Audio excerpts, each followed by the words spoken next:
కందకము లేనిది ఈ లోకములో ఏదైనా ఉంటే ఒక వాక్యం అంటే అది నిన్న నేడు నిరంతరము ఏకరీతిగా ఉంటుంది. ఇదిగో ఆయన వస్తాడు అని ప్రవక్తలు చెప్పారు, వచ్చాడు. ఆయన వచ్చి వెళ్ళిపోతాను, నేను మరలా వస్తా అన్నాడు. వస్తాన్న దేవుడు మరలా ఖచ్చితంగా వస్తాడు. ఆయన నేను నివాసములు సిద్ధపరచడానికి వెళ్తున్నాను, త్వరగా రాబోతున్నాడు. ఆయన అంచె దినముల అంచులలో ఉన్నాము. ఆయన వెలుపలకు వస్తున్నప్పుడు ఏమవుతుందో తెలుసా? సమీపించుచున్న కొలది గంటల శబ్దము యొక్క సౌండ్ ఎక్కువ వస్తా ఉంటది. ప్రభు మన ప్రధాన యాజకుడు, ఆయన భూమి మీదకి వచ్చాడు, భూమిలో నుండి ఆకాశములోకి వెళ్ళాడు, ఆకాశము నుండి ఇప్పుడు ఆయన అక్కడికి వెళ్ళి తండ్రి సన్నిధిలో కూర్చొని విజ్ఞాపన చేస్తా ఉన్నాడు. ఈ ప్రధాన యాజకుడైన ఆ ప్రభు అయిన యేసు తన పని ముగించుకొని త్వరగా కిందకు రాబోతున్నాడు. ఆయన వస్తున్నాడు అనే శబ్దాలు వినబడుతున్నాయి.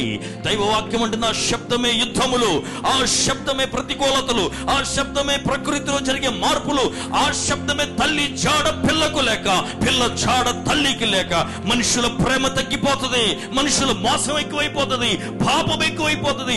శబ్దం సమీపిస్తుందని అర్థం. దాని అర్థం ఎప్పుడు పిలిచినా నువ్వు రెడీగా ఉన్నాను.